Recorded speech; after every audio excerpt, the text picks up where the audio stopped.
Narrativas do Antropoceno, um espaço destinado à difusão e ao debate de questões como crítica literária em tempos de crise ambiental e climática, literatura e direito à vida, cultura dos povos indígenas, gênero, raça e meio ambiente, pós-colonialismo, direito ambiental, ecocrítica do cinema, do teatro e da música, teoria do discurso, política cultural, ecologia e socioambientalismo. Narrativas do Antropoceno é produzido e apresentado por Guilherme Purvin, especialmente para o podcast da revista PUB Diálogos Interdisciplinares.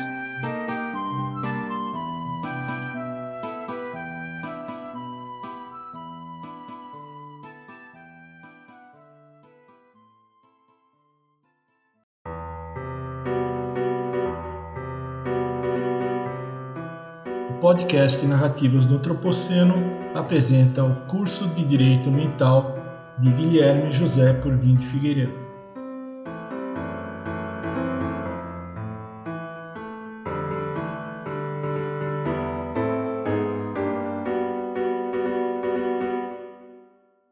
Bom dia, hoje nós vamos dar continuidade ao curso que iniciamos na semana passada, desta vez com a participação do meu querido amigo, professor José Nuzzi Neto, e a gente vai falar sobre a transindividualidade dos novos direitos, daqueles direitos sobre os quais nós comentamos na semana passada, com a participação da professora Sheila Pitombeira, da Unifor.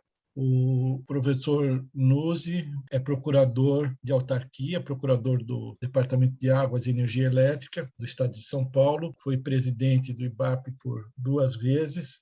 Então, a aula de hoje vai ser em continuidade à anterior, o mesmo tema, só que agora a gente vai parar um pouquinho de fazer essa abordagem histórica que a gente fez e vai começar a entrar mesmo em questões jurídicas.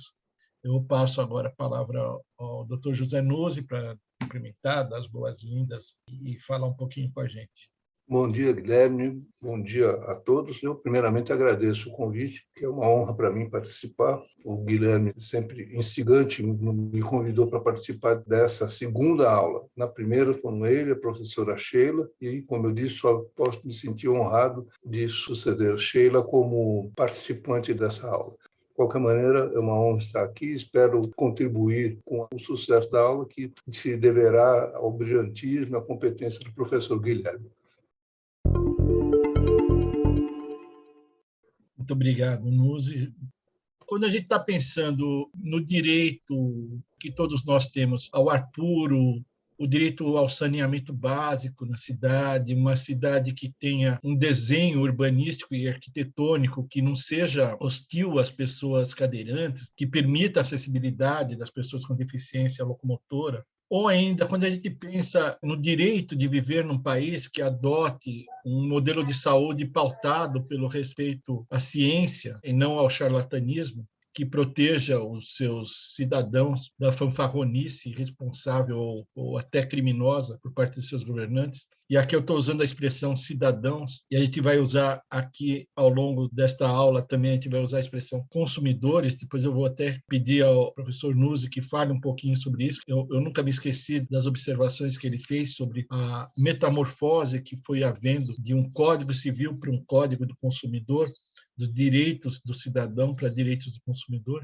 Mas, prosseguindo, quando a gente pensa no direito que nós temos de exigir que os veículos de comunicação, rádio, TV, os jornais, e que os estabelecimentos comerciais divulguem uma informação idônea, uma informação correta sobre os produtos que coloca à venda, né, para o mercado consumidor, tanto com relação à publicidade comercial como nos rótulos das embalagens que acondicionam os produtos. Enfim, todos esses direitos, direito de exigir que as empresas se pautem de forma ética, não permitindo que elas discriminem pessoas em razão de gênero, ou orientação sexual, ou condição física, ou cor, raça. Todos esses direitos que eu estou me referindo, eles têm uma característica que os diferencia daquele rol de direitos subjetivos que tradicionalmente a gente estuda no Código Civil, direito de propriedade, né, as relações contratuais entre particulares, etc.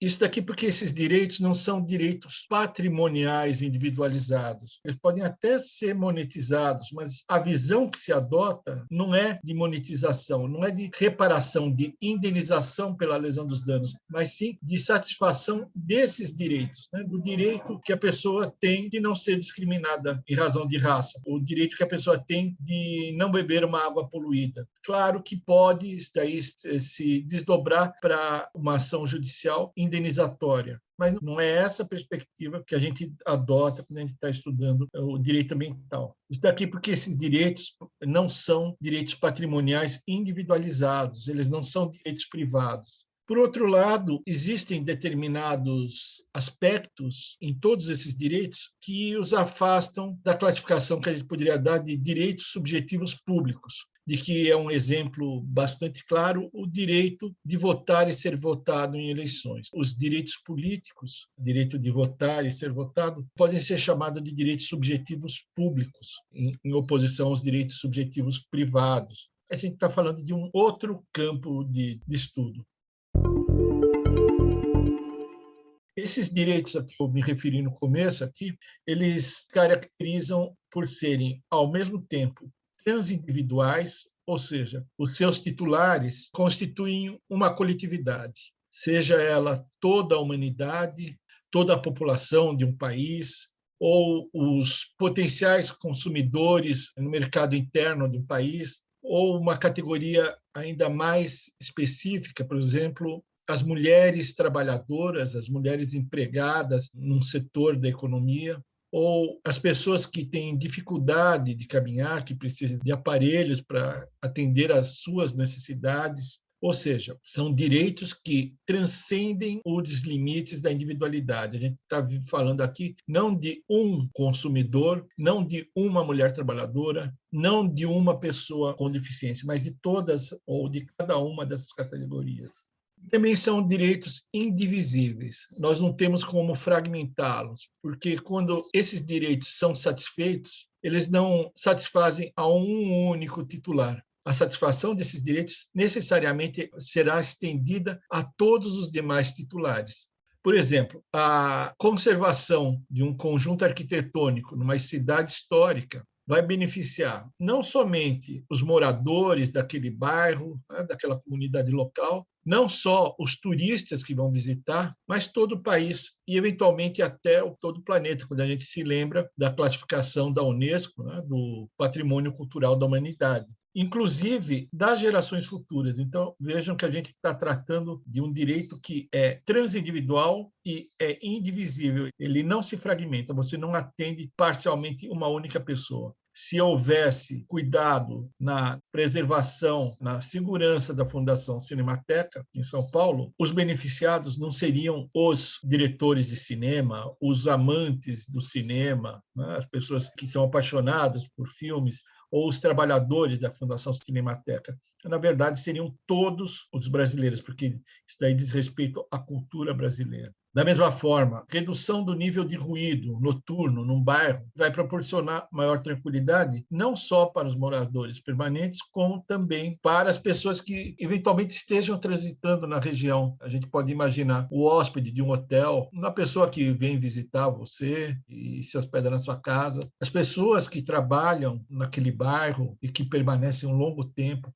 Imagine só a situação que fica uma pessoa que trabalha na limpeza de uma residência e em frente àquela residência existe, por exemplo, uma construção civil com batistacas ou com britadeira, né? Esse tipo de ruído acaba prejudicando, causando às vezes até não só lesões auditivas, mas causando um desconforto psicológico para a pessoa, assim, que, se cessado, ele vai contribuir para a tranquilidade não só daquelas pessoas que estão lá, mas de todos que estão à volta. Então, esses direitos prescindem da adoção de soluções individualizadas, como poderia ser, por exemplo, a adoção de isolamento acústico num imóvel ou de equipamento de proteção individual.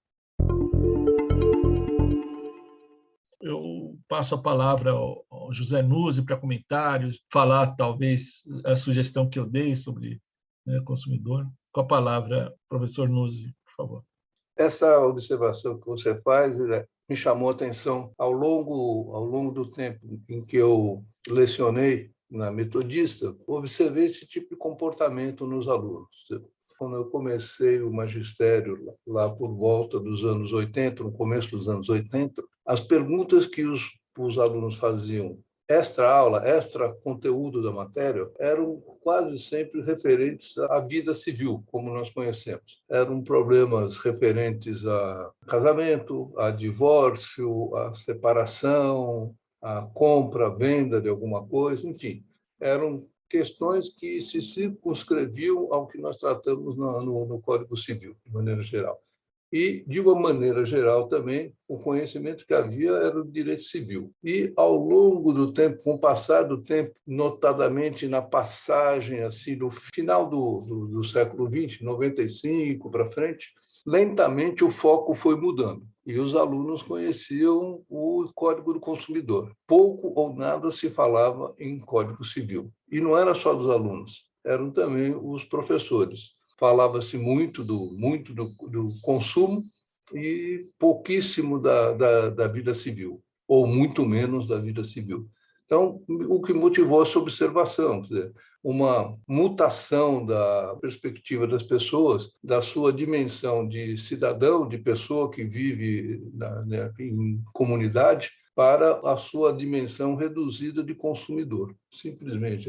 Isso me chamou muito a atenção e daí a observação que eu lhe fiz. E de lá para cá parece que isso aumentou e talvez tenha diminuído um pouco agora, paradoxalmente, nessa pandemia, que as pessoas tiveram que viver mais próximo de si, tiveram que talvez tenham sentido um pouco mais a falta que faz a vida de comunidade, pelo menos para a psique, para a estabilidade de cada um.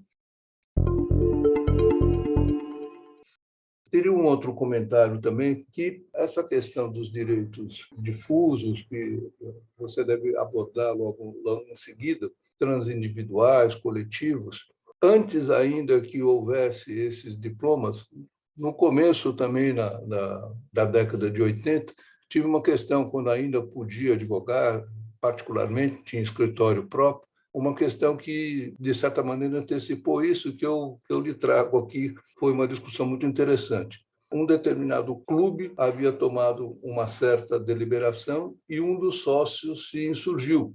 E a questão era, lembre-se, estamos tratando lá de começo dos anos 80.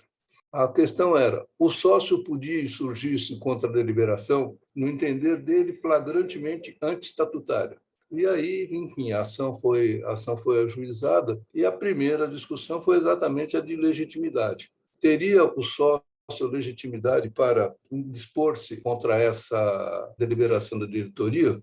Deveriam estar todos os sócios? Enfim, teria ele legitimidade? E eu procurei, na época, demonstrar exatamente que ele era parte de uma comunidade.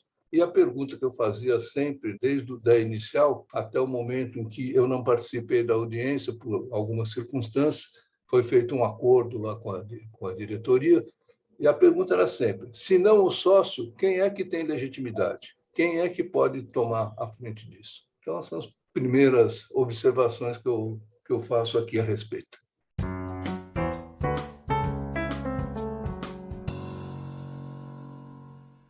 Vamos aprofundar um pouco aqui para saber o que são esses interesses jurídicos, esses direitos de que a gente está falando. Como acho que a maioria do pessoal, né, pessoal que estuda, está no quarto ou quinto ano da faculdade de Direito, ou mesmo o pessoal já graduado, deve ter constatado, a gente está falando de interesses difusos e coletivos. Bom, interesses difusos, né? A titularidade desses direitos de que a gente tratou, né, de que a gente falou agora, na maior parte das vezes é indeterminada. Eu estou dizendo na maior parte das vezes, né? E não todas as vezes, porque a gente está tratando de várias modalidades de direito. É impossível a gente identificar com precisão quem são todos os titulares do direito ao meio ambiente ecologicamente equilibrado. Lá no artigo 225 da Constituição Federal, não está dito que todos têm direito ao meio ambiente ecologicamente equilibrado. A partir dessa expressão todos, existe uma longa discussão sobre quem são essas pessoas indicadas, quem é que está inserido nessa ideia de todos da Constituição Federal. E a gente vai falar bastante sobre isso ainda pela frente. Mas a gente pode ir para uma outra área, né? Sair um pouquinho do direito ambiental. Quem são as pessoas, quem são todos os titulares do direito de ingressar no serviço público mediante concurso público? Apenas quem está prestando o concurso? Ou esse daqui seria um direito que a própria comunidade tem? O serviço público, o servidor público, concursado, com garantias legais e constitucionais, por exemplo, para não ser demitido sem justa causa, né? A garantia de estabilidade no emprego, a garantia de inamovibilidade, se possível, alguns servidores têm o direito de inamovibilidade, esses daí não seriam direitos de toda a coletividade, ou seriam só desses empregados? Ou direito a informações idôneas, que a gente falou, né, nas relações de consumo. Essa modalidade, né, essa nova, a gente está falando assim de um longo período de história, estou chamando de novo algo que já tem 30 anos, 40 anos, porque o direito, a história do direito remonta ao direito romano. Se a gente for pegar aqui apenas o nosso direito ocidental, né, a tradição romano-germânica, essa modalidade nova de direitos deu-se o nome de direitos ou interesses difusos. E esses direitos difusos, eles estão definidos no artigo 81, parágrafo único, inciso 1º, do Código de Defesa do Consumidor, Lei 8.078 de 90. Direitos difusos são os transindividuais de natureza indivisível de que sejam titulares pessoas indeterminadas e ligadas por circunstâncias de fato.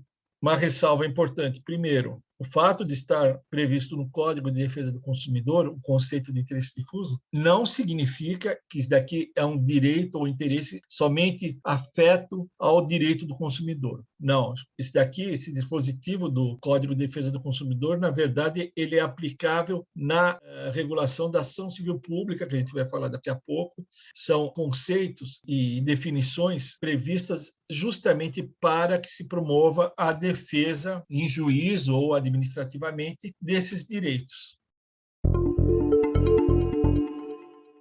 Bom, transindividuais, como eu já falei antes, transcendem uma única pessoa. Natureza indivisível, você não consegue dividir em parcelas esses direitos e para que sejam satisfeitas apenas determinadas pessoas. E nos interesses difusos, os titulares são pessoas indeterminadas. Aí sim, quando forem difusos, as pessoas serão indeterminadas. Quando for coletivo, direitos coletivos, a gente vai estar falando de outra coisa, daqui a pouco a gente fala. Pessoas indeterminadas que estão ligadas por uma circunstância de fato. Justamente por ser uma circunstância de fato que liga essas pessoas, é que as torna indetermináveis. Por exemplo, quem são os titulares do direito à segurança num jogo de futebol? Elas estão lá no estádio de futebol, elas vão para o estádio de futebol, ou iam, né, antes da pandemia, sem que houvesse uma identificação de pessoa por pessoa, quem é que está lá. Não existe uma ligação entre essas pessoas. O fato de fulano ser torcedor do Corinthians ou do São Paulo, os titulares desses direitos estão lá porque querem assistir um jogo de futebol. Não existe nada mais que liga essas pessoas entre si. Algumas são torcedores de um time de futebol, então podem até formar uma torcida organizada, haver um regimento, haver ficha de filiação, e aí você identifica. Mas não é um jogo de futebol para uma torcida organizada. É um jogo de futebol aberto para quem quiser. Até um palmeirense pode ir assistir um jogo do São Paulo, do Corinthians. Um exemplo típico de direito difuso é o da população de qualquer cidade brasileira, por exemplo, de Fortaleza, de respirar um ar mais puro e livre do chamado material particulado fino, que é produzido a partir da combustão do óleo diesel com elevados teores de enxofre. A ligação que existe entre essas aproximadamente 3.600.000 pessoas que vivem em Fortaleza se dá por uma circunstância simplesmente fática. Não existe nenhuma relação jurídica necessária que una os moradores de Fortaleza em torno de seu anseio por um meio ambiente ecologicamente equilibrado naquela cidade onde eles moram. Na prática, também é impossível identificar um a um todos os moradores lá da capital cearense, por conta das migrações, imigrações e emigrações, nascimentos e óbitos de pessoas. Então, você nunca vai ter um quadro completo, por mais que se saia pesquisando, você não vai conseguir tirar uma foto e identificar quem são todas aquelas pessoas. Por outro lado, não há como proporcionar um ar que não seja contaminado apenas para determinada parcela da população. Então, se o morador do bairro da Aldeota ou de Iracema tiver atendido o seu direito, né, o seu anseio por um ar puro, também vão ser beneficiados por esse mesmo ar puro os moradores da Barra e outros bairros lá de Fortaleza. Aliás, o ar é o bem difuso por excelência, né? Ele penetra, ele entra pela janela e a gente está sempre, enquanto a gente estiver vivo, a gente está sempre em contato com o ar. Nuzi, falar alguma coisa sobre interesses difusos ou sobre futebol, talvez? O palmeirense que há em mim já estava reclamando da sua omissão, né, pô? Que não deve ter sido proposital. Né, pô? Aliás, a esse respeito, também isso mudou e mudou bastante. Permite uma pequena digressão. Um dos meus tios, que foi, aliás, quem me levou para o Palmeiras, não fosse eu 3/4 de origem italiana, por muito tempo eu passava na gráfica que era dele e nós íamos, quando tinha um jogo, íamos ao Pacaembu assistir um jogo de futebol. Fosse ele qual fosse um jogo do próprio Palmeiras ou de qualquer outro time. O jogo de futebol era uma atração como qualquer outra dentro da cidade de São Paulo. E era exatamente isso, como você mencionou. Como é que se vai identificar? Havia só palmeirenses, corintianos, são paulinos no estado? Não, havia uma massa de pessoas, um conjunto de pessoas indeterminado ali. São os direitos dessas pessoas, todas elas ligadas por um mesmo fato, que era estar no estádio de futebol assistindo aquele jogo, mas sem nenhuma ligação especial, individual entre si e compondo aquela massa. Esses fenômenos de massa, esses fenômenos de ligações coletivas se aprofundam, né? Se aprofundaram no mundo, com o inchaço das cidades, com o crescimento das cidades, com o crescimento da vida urbana. E, obviamente, tem que ter a repercussão no direito. Voltando ao Código Civil, se nós olharmos o Código Civil, ainda o de 16, afora as circunstâncias políticas que nós não vamos discutir aqui, a origem dele e tal, mas o fato é que se preocupava com a vida privada, não se preocupava, ou pouco se preocupava, com a vida coletiva. A vida coletiva era marginal, decorria daquilo que se estipulava para as relações privadas. E esse enfoque tende a mudar. Nessas novas áreas de direito ambiental, do qual você é um expoente, e outras áreas de direito, acentuam essa dimensão transindividual dos direitos. Muito para aqueles menos jovens como eu, que tiveram ainda contato com o direito anterior, com o direito civil anterior, com o Código de Processo ainda, quando eu comecei, de 39, é notável essa mudança de perspectiva.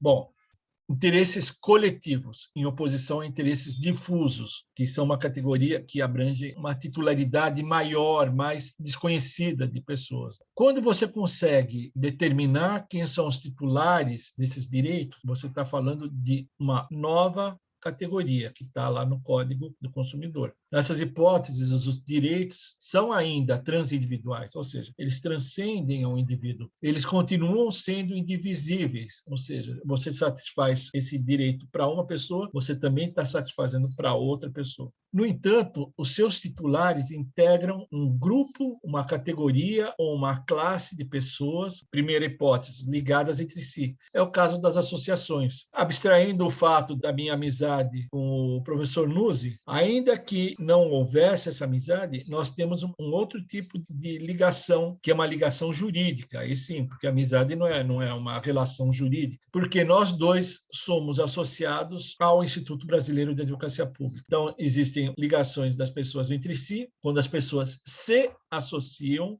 elas se associam em prol de algum objetivo, ou elas têm uma ligação com a parte contrária. Por exemplo, um empregador. Se nós trabalhássemos numa mesma empresa, nós teríamos um mesmo empregador. Vamos supor que eu e o Nuzzi trabalhamos para a Toyota ou para o Bradesco. Então, a nossa ligação se dá por uma triangularidade, né? Eu sou contratado do banco, o Nuzzi também é contratado do banco, então, essa é a nossa relação jurídica base. Então, nesse caso, a gente está falando de direitos ou interesses coletivos, nos termos do artigo 81, parágrafo único, inciso 2 do Código do Consumidor, que a gente já falou.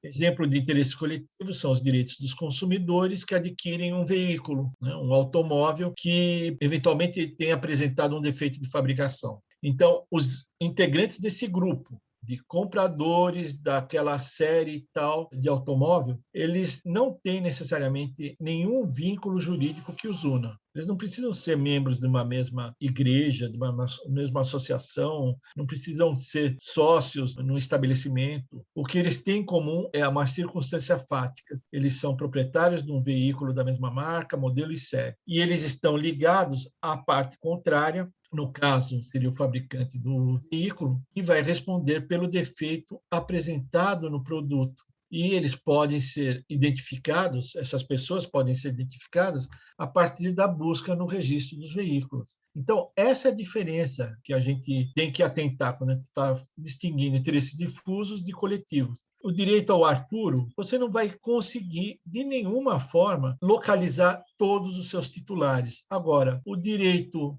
a ter um automóvel marca X que seja seguro, que não tenha algum defeito no sistema de frenagem ou de direção, você consegue descobrir, porque você pode fazer uma busca, né, uma pesquisa para saber quem comprou aquele veículo. Ele vai estar registrado no Detran, ele vai estar registrado nas notas fiscais que a pessoa adquiriu o automóvel em tal concessionária. Aí você consegue identificar todos os seus titulares.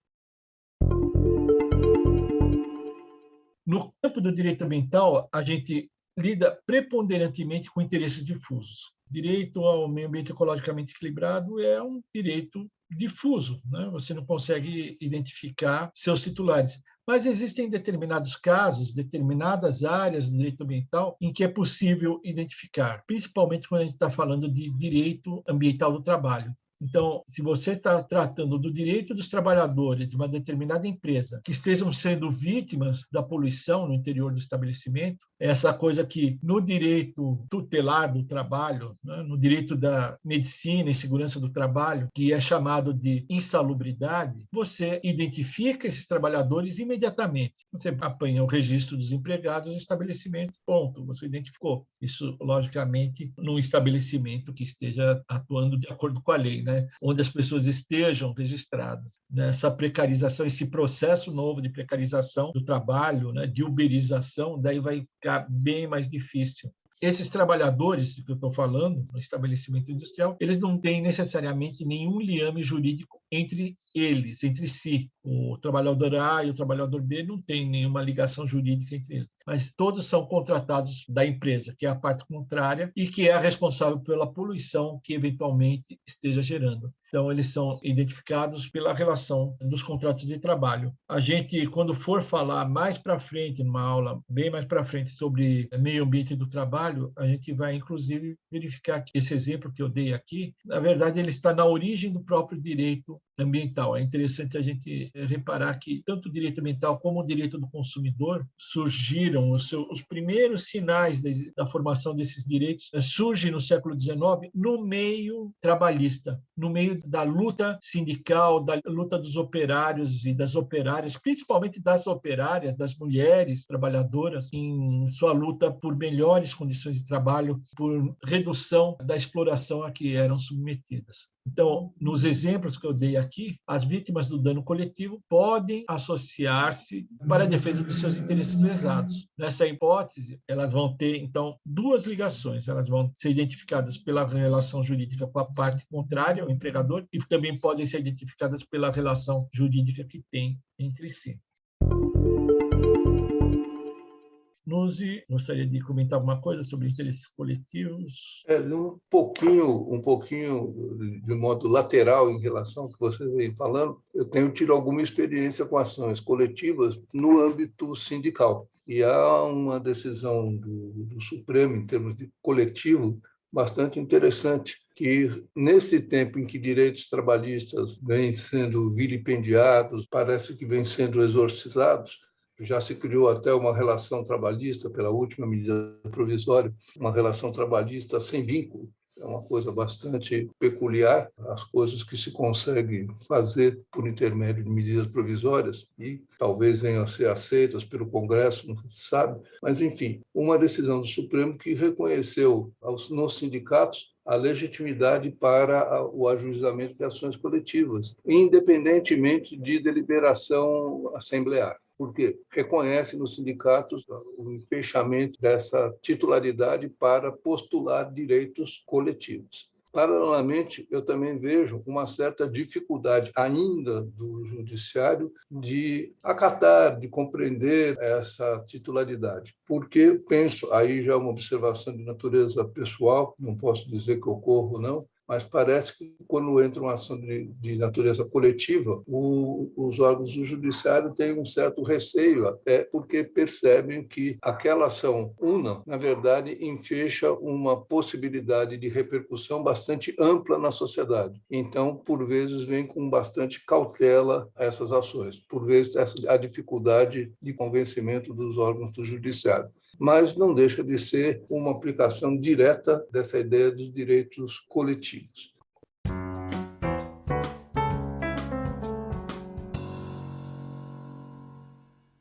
O direito ambiental, direito do consumidor, os direitos humanos das minorias e dos grupos vulneráveis, né? Criança, adolescente, idoso, pessoa com deficiência, mulher, afrodescendentes, povos originários, etc. Todos esses direitos passaram a constituir ramos autônomos do direito no momento em que as ciências jurídicas detectaram a existência dessa nova categoria, né? Que ela pode ou não ter rompido essa dicotomia entre direito público e direito privado. Isso daqui a gente vai até falar um pouco sobre isso, porque existe bastante polêmica a esse respeito. Eu tenho uma posição talvez seja considerada mais tradicionalista, no sentido de não ver no direito dos interesses difusos algo que tenha rompido drasticamente a summa divisio, né, do direito romano, que é direito público e direito privado, mas, de qualquer forma, esses direitos não se enquadram com perfeição em nenhum desses dois ramos. Esse é um dos problemas que a gente enfrenta. Essa questão está relacionada principalmente com a identificação da titularidade de todos esses direitos. Então, quando a gente analisa a natureza jurídica do direito de não ser ludibriado por uma propaganda enganosa, a gente verifica que não está em jogo apenas a discussão sobre direitos subjetivos privados.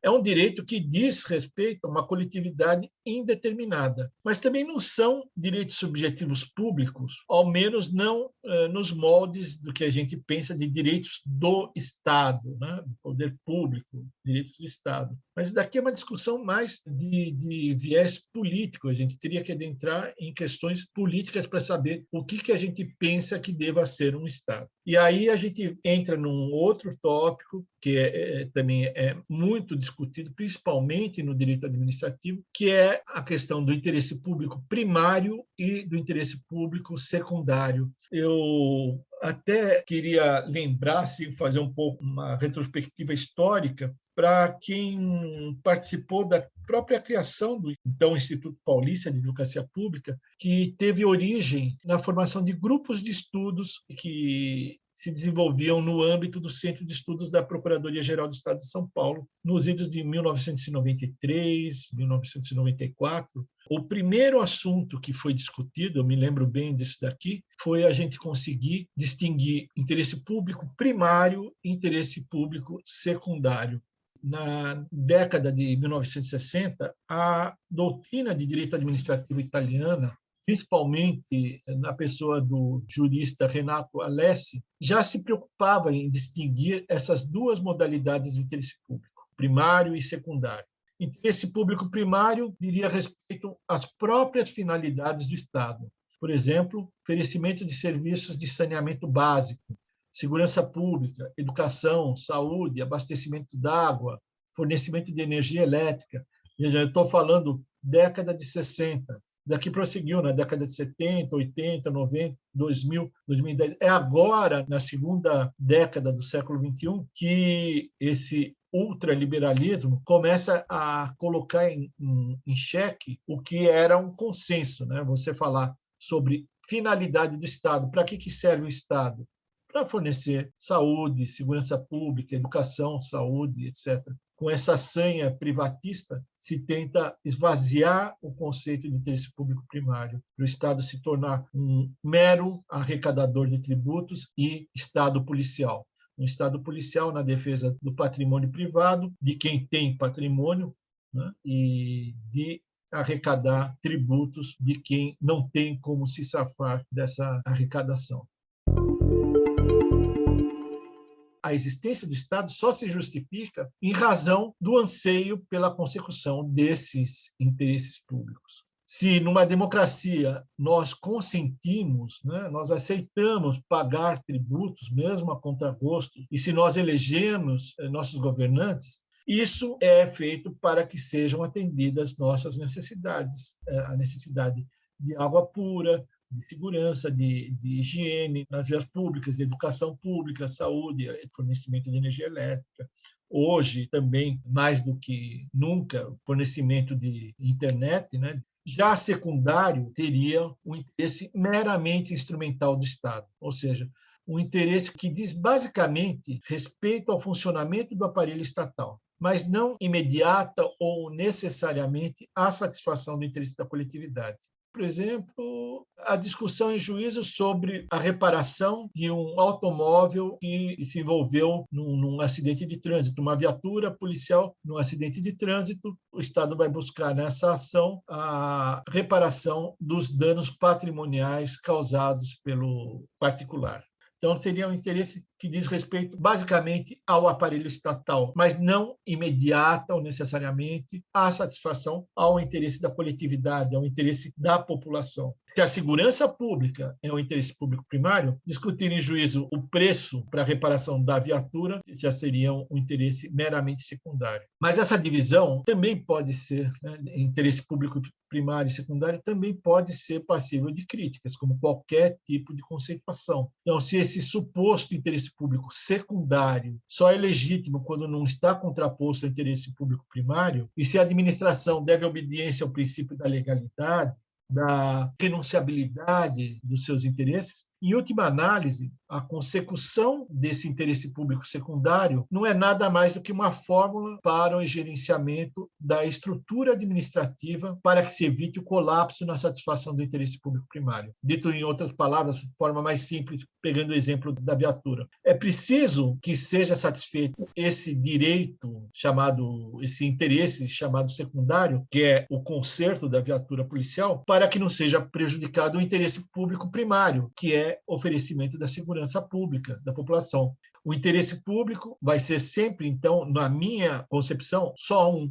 Ao permitir o pagamento de uma indenização superior àquela que corresponde à recomposição do dano, o administrador vai estar gerando enriquecimento injustificado do particular e, por consequência, lesando os cofres públicos. O paradoxo reside no fato de que a defesa do interesse público secundário passa a ser ela própria um interesse público primário.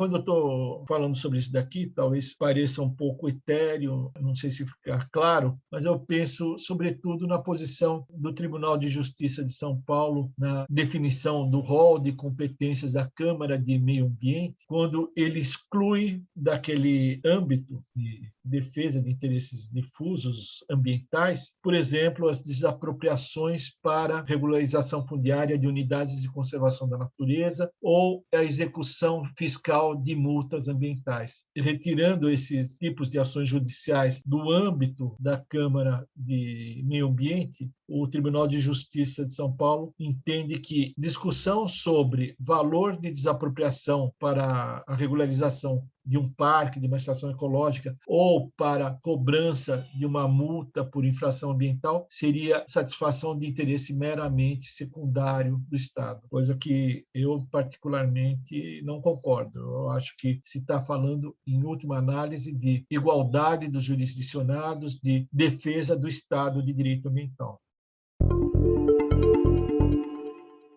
Retornando ao exame dos interesses difusos e coletivos, que surgem a partir dos anos 60 do século passado, então a gente não tem como negar que eles constituem anseios legítimos de toda a população. A defesa desses direitos, se for exercida adequadamente pelo Estado, não pode merecer outra qualificação que não seja a de interesses públicos primários. Então, sob esse enfoque, em que pese entendimentos em sentido contrário, eu acho que não há razão para se afirmar que o advento da consciência acerca da existência dos interesses difusos teria causado essa crise incontornável na dicotomia direito público direito privado. A gente está, sim, diante de uma nova forma de análise de determinados interesses jurídicos e a consecução de interesse público primário, ressalvadas as hipóteses excepcionais e puramente cerebrinas, vai ser sempre, em última análise, satisfação de um interesse difuso. Até mesmo, como eu disse, a execução judicial de um débito fiscal, modalidade de ação judicial de interesse fazendário, vai ser indispensável para a manutenção da igualdade tributária. Isso daqui é um outro tema que seria de interesse para debate nas aulas sobre direito tributário da escola do IBAP, que é o que eu considero uma iniquidade a concessão de anistias fiscais sucessivas e anistias e adiamentos de cobranças de multas ambientais. Em isso, o contribuinte que cumpre seus deveres legais estaria sendo onerado injustamente em face do sonegador de impostos. E estaria, em última análise, se configurando a lesão de interesses difusos de toda a coletividade de contribuintes. Bom, Nuzi, certamente você deve ter bastante para contribuir a respeito do que eu falei agora. Acho que eu fui muito longe, mas, enfim, passo você a palavra para comentar, ilustrar ou contrapor, né? Apresentar outro ponto de vista. No seu curso ambiental, você aflora uma discussão que me parece interessante, para a gente não ficar preso, por vezes, eu percebo que no direito se prega um rótulo e as pessoas ficam debatendo aquele rótulo e aquele rótulo parece que se torna alguma coisa intransponível e acaba sendo uma barreira para a compreensão. No seu curso, você aflora uma discussão que me parece interessante. Esses interesses difusos não seriam exatamente a face visível, embora difusa, do chamado interesse público primário? Quer dizer, a cura dos interesses difusos constituiria a razão de ser do próprio Estado? Isso parece uma discussão para superar uma possibilidade para superar essas dificuldades teóricas que se tem apresentado, essa discussão. Existe interesse primário, qual é ele? Ele é o secundário e tal. Isso me parece particularmente sensível neste momento, porque a reforma administrativa que está sendo gestada no âmbito federal na verdade, não é uma reforma administrativa. Ela é uma reforma de Estado, porque ela propõe mudanças sensíveis, bastante fundas, no que vem a ser a prestação do serviço público.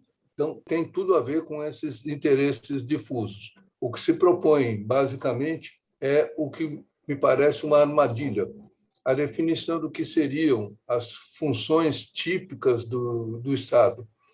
E aí é uma discussão que não termina mais. O que é típico do Estado? Eu tive a ocasião de escutar o relator da reforma dizendo que típico mesmo só a segurança pública e talvez o judiciário. Só. O resto não é típico do Estado, porque advogado tem no Estado, tem na esfera privada, médico tem em ambos os locais, engenheiro tem aqui e ali, então nada mais seria típico. E me parece que essa discussão, que é reducionista, acaba levando a uma desfiguração do próprio Estado e também, na minha visão pessoal, a diminuição da proteção desses interesses difusos. Eu me permito aqui contar uma pequena historinha que aconteceu comigo. Quando assumiu o governo do PSDB em São Paulo, a tendência era a diminuição do Estado. O que se ouvia falar era em redução do Estado. E a nossa procuradoria, as procuradorias autárquicas, foram duramente atingidas. Você sabe muito bem, erigiu até um manifesto contra a violência que se cometeu então. Mas, para além do problema individual, há o problema também coletivo. Qual é a alternativa à substituição da advocacia pública, que se voltava ao controle da legalidade e, portanto, à consecução dos chamados interesses públicos primários, ou os interesses difusos, interesses de uma coletividade que não se pode individualizar? Bom, nenhuma. Simplesmente se terminava e se propunha, a ideia vigente era que se contratassem escritórios para exercer a função procuratória do Estado. Numa determinada noite, em que eu fui chamado à direção da autarquia, em razão de um problema que ocorria na região do Tietê, do Rio Tietê, chovia a cântaros em São Paulo e eu fui chamado, simplesmente subi, saí da minha sala, subi até a sala do dirigente, que era 2 andares acima, e enfim, na medida do possível, ainda não tínhamos toda a internet e tal, foi pelo telefone, resolvemos o que foi possível, passamos fax também o que foi possível e a coisa foi contornada. E eu dizia a ele exatamente isso. Então, bom, propõe-se a substituição de uma estrutura fundada na hierarquia, fundada na estabilidade, por uma meramente contratual, como tem sido comum na administração. Cada vez mais contratos e cada vez menos institucionalização. E dizia a ele, o senhor imagine que numa noite como essa o senhor tivesse só uma consultoria externa que funcionaria num escritório. Como que o senhor chamaria essas pessoas? Elas viriam para cá com esse temporal que assola São Paulo? Poderiam atendê-lo? Eu penso que não. Mas lhe proponho um outro problema. Ao longo dos anos, essa consultoria ou essa assessoria, ela vai acumulando toda a expertise do Estado. Ela tem todos os registros. Num determinado momento, um novo governante quer trocá-la. Como que ele faz? Ele lança uma licitação, mas e os processos estão com os outros processos, as pastas, todo o conhecimento está com a outra. Como é que se desenrola isso num determinado momento? E ele me mandou ficar quieto, porque a noite já estava muito feia para trazer mais problema para ele. O problema, então, não se resolve, mas é uma dimensão daquilo que você acabou de expor. Bom, esse interesse difuso não seria, talvez, a face mais concreta, mais fácil de se determinar do que vem a ser o interesse público primário? É isso. Considerações a esse respeito.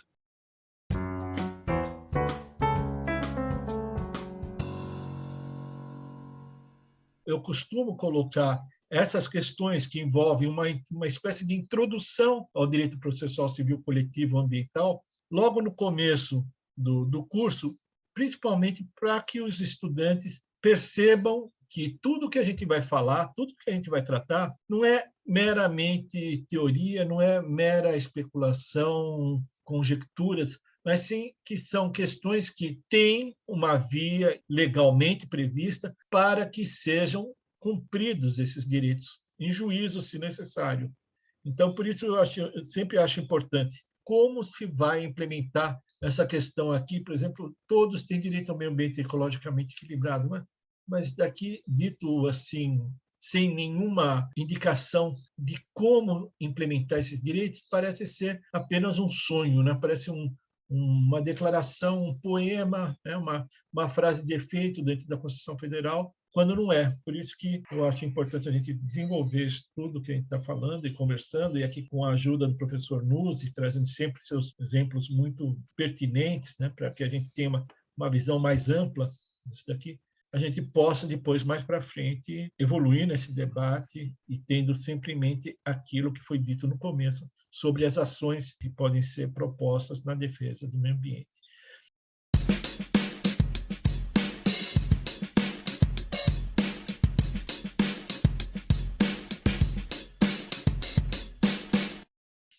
Bom, falando sobre isso daqui que a gente conversou sobre interesse público, primário e secundário, eu trago, principalmente por dever de honestidade intelectual, uma posição diferente da que eu estou sustentando aqui, que é o recurso especial número 799841, do Rio Grande do Sul, do STJ, que foi relatado pelo então ministro Luiz Fux, na época em que ele era ministro do STJ. Né? Hoje ele está no Supremo Tribunal Federal, mas ele era ministro do STJ.